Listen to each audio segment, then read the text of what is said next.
भाव सुनंदन जदि देखा जे प्रत्येक जगह आपण जो जगह देखिए से जगार बाबूंकर शौक मेटेवा विभिन्न प्रकार जो रही जे सजावट अच्छी सजासजी होता सहित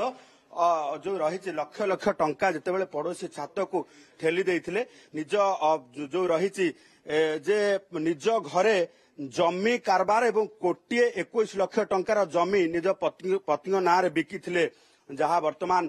विजिलेंस विभाग पक्षर सूचना मिलूची एवं से अनुसार विजिलेंस विभाग कागज पत्र जबत करिछि एवं ए पर्यंत पाखापाखि 1 कोटी टंकार फिक्स डिपोजिट जहाँ विजिलेंस विभाग जबत कलानी तेणु जदि देखा जे लकर ए पर्यंत खोला जाई नाही तेणु एथुरु आकलन करि पारुथिबे जे गोटे पटे जदि देखा जे विजिलेंस विभाग पक्षर रेड चली रेड रे 14 लाख टंका पाखापाखि नगद कैश एवं ता सहित एते परिमाण गोल्ड ज्वेलरी कोटी टंकार फिक्स डिपोजिट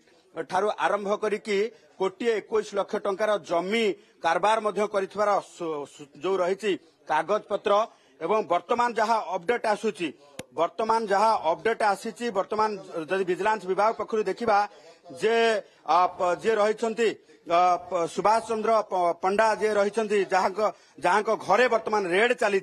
से रेड रे पाखापाखि 1 केजी सुना अर्थात केजीए सुना मिलला पुणी थे स्मृति कहे स्मृति टिके देखेबे ये सुनार जो परिमाण रही सुनार परिमाण जदि देखा जे पाखापाखि 1 केजी सुना आकलन करा जायछि स्मृति टिके सुना उपरे टिके नजर पकेबे जे केजीए सुना वर्तमान सुधा विजिलेंस विभाग जबत कलानी एवं केजीए सुना जबत करने सहित 4टी प्लॉट वर्तमान दामी प्लॉट को वर्तमान विजिलेंस विभाग खोजिकी पाई सहित 13 लाख टंका ये जो कैश रही 13 लाख टंका गोटे बेनामी कार जबत करा व्यापक परिमाणर संपत्ति ठाब होइछि एवं विजिलेंस जांच जारी रही नजर रखि चंदन आपन पाखक परवर्ती समय फेरबी बहुत बहुत धन्यवाद आपन समस्त सूचना पाई।